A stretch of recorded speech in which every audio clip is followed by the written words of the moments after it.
Last time on Dragon Ball Super Heart Story, Hearts and Zeno took a little trip outside Point Central, traveling back to the planet Hearts and his sister were on when their people were destroyed. Unbeknownst to him currently, during this trip he accidentally blew his cover, leading the God of Destruction of Universe 12 directly to his secret hideout. This is part 4 of an ongoing series. Catch up fully using the link in the description. Jin reveals he saw Hearts yesterday during his little expedition. He was able to follow the aura of Master Zeno, which led him right here, before demanding he free him now. He doesn't understand everything that's going on, but he won't give up the kid. The Destroyer turns back to Martine, his angel, telling them not to worry. Which leads Hearts to believe he has no other choice. His revenge will have to come today. He powers up and screams he won't let him touch Zeno. He refuses to obey a god. Though his sister tries to warn him this is suicide, Jin is much too strong to oppose. Yu is also baffled by these developments. Wasn't this place supposed to be inaccessible to gods? And normally, yes. Smiling, the demon utters Point Central is a very strange place. It interests him. You're going to pay for what you did to my planet! Effortlessly catching Hearts' fist, Jin mockingly questions if he wants to play. Hearts is shocked by this. He didn't expect the gap to be this big. In that case, take this! Getting laid flat out on the ground, Hearts is only now realizing the power of a god of destruction. It's beyond anything he thought. With that done, Jin glances over to Spades to beckon she surrender Master Zeno, or he will destroy this entire place. With tears in her eyes, seeing her brother beaten down, she wants to know what he wants from him, and why does he keep calling him Master? At last, Jin explains Zeno is the being who places himself atop the 12 universes. He must bring him back to a safe place. But Spades wants him to elaborate further. What is he talking about? She can't possibly believe this kind of thing. The Destroyer then turns to Zeno to request he explain to them who he is. But he only stares back with a blank expression on his face. Martine deduces Lord Zeno is in no mood to talk. With that being the case, Jin sits down. If he doesn't want to speak, they will merely wait until he's ready to do so. As Spades bellows out for the Destroyer, she demands he leave Point Central now. Yu obviously not approving of her methods. She announces she may not be as strong as her brother, but she will protect this place no matter what. Horrified, Yu questions what she's doing. This is a god of destruction. Who only replies she will try to buy as much time as possible. Bellowing out with laughter, Jin admits he hasn't laughed so hard in a long time. He has never seen a mortal act so insolent towards the gods. Fine, he'll give her a chance. The rules are simple. If she manages to so much as touch him, he'll leave. But otherwise, he will destroy her and this entire place before taking Master Zeno with him. She has 10 minutes. In a panic, Yu shouts she's on her own and he has nothing to do with this, which is naturally understood. But Spades does have a favor to ask. Go find Hearts and get him to shelter.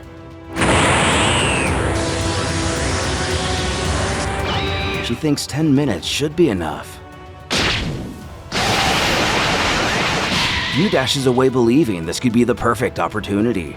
Now he'll be able to leave with a powerful ally. He couldn't have dreamt this up any better. The guy!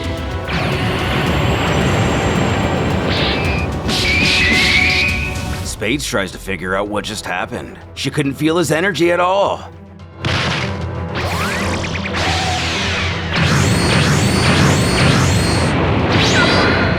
That's not how you're going to hurt me!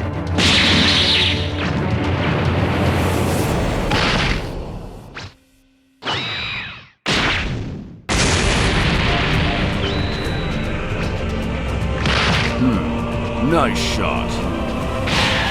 But you'll need to do more to hurt a god of destruction! Jin cracks his neck to congratulate his foe on holding out longer than her brother. At the very least, it's a good start. She reluctantly thanks him. But now, the warm-up is over! Away, Few looks for Hearts, knowing he can't be too far away. Quickly spots him and descends to the ground. The demon heals him, explaining with this, he should be able to stand. Jolting away, Hearts yells at Jin that he's not finished with him yet. His savior quells he calm down. He can barely move, let alone fight. Cutting to the chase, Few then tells how Spades confronted Jin to give them time to escape Point Central, causing the blood to drain from his face. There's no way she can win! While that is true, the silver lining is if she can manage to land a significant blow, he will spare this place. But at the rate it's going, it'd be better just to escape here and now. However, Hearts isn't willing to leave her behind. He's going to help her. He thanks Few for healing him. Though the demon argues he can barely stand and needs to think about this, the headstrong warrior assures it's good enough. Let's see if you can resist this!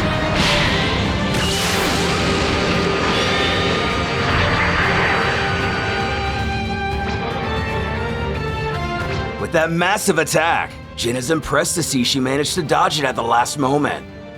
She inquires, "Aren't you ashamed? You just killed many innocent people." Smoke clearing, we get a better look at Spades. While managing to save her own life, the blast severely damaged her right arm. Answering her question, Jin states he's not at all ashamed. They are only bandits who do harm to his universe. It's part of his job as god of destruction. Trying to get the drop on the destroyer, Hearts quips he has pretty good reflexes for a fish, before smirking if he missed him during his little nap. However, Spades is horrified to see her brother rejoining the battle. It defeats the entire purpose of why she's fighting Jin in the first place. The god taps down asking if he's come to join their little game.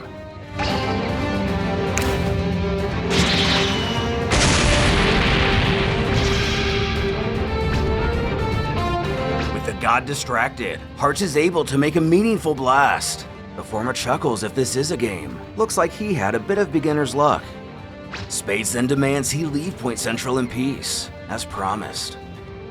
Letting his head fall, the destroyer knows she's right, but won't leave here without Master Zeno. Striking Hearts down. That one hurt pretty bad. Pretty cowardly given he could barely stand. Kneeling down, Spade begs him to stay with her as the color in his face begins to fade. All he tells her, please save Zeno. But she argues they have to take care of his wounds before anything. He's going to die otherwise. With a final bit of spite, Jin then ushers Zeno to follow him. They must return home. Unfortunate for him, and everyone nearby. This act of malevolence infuriates the Omni King. His energy swells and reverberates in all around. Spades can't believe this kind of pressure is coming from this little kid.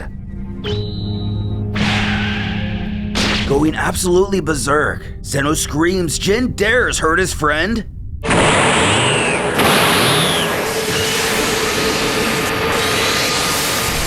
Likely making the right decision, Jin instructs Martine to get them out of here, fast.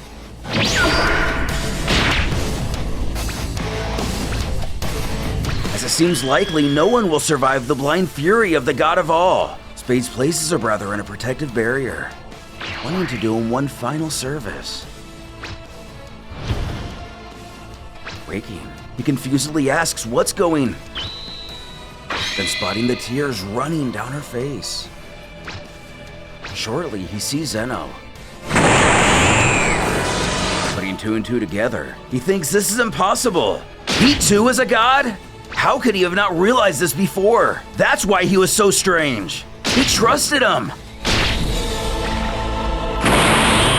He trusted those who destroyed his life, his people. He swears he will kill all of the gods. He will create a world where the mortals will be free. Never before has Spades felt so much hatred in his heart. One day, she too hopes he will be free. Having his own plan for our protagonist, Few apologizes, but the two of them are leaving. He cuts a tear in space-time, shouting his sister ordered him to get him to safety. And try as he might, Hearts is too weak to resist.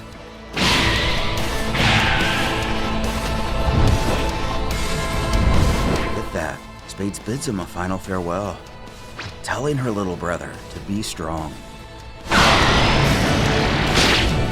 Around Point Central, residents can feel the entire planet shaking as their bodies begin disappearing.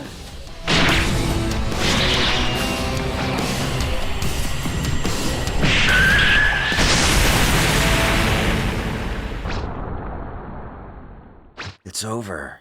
There's nothing left. With a cheerful smile, Zeno tells Hearts it's over. When realizing what he's done, the Grand Priest appears, uttering, "So this is where he's been this whole time. He's already told him never to go too far from the palace." The Omni King begins to sob. He stutters, he wants to go home. The Grand Priest explains he told him making friends was dangerous. The important thing is he's alive. Jin told him where he was and that he's been hanging out with bandits, even sympathizing with one of them. It's unfortunate, but he thinks it would be best if he forgot about this person, turning back on the destruction he's caused. Like Spades, he too bids farewell to Hearts. He requests the Grand Priest to erase his memory when they get home. With the exception of Hearts, all of the residents of Point Central are no more, including Hearts' sister. Now in a new realm, where has Few taken him? And how will he implement his plan with the warrior?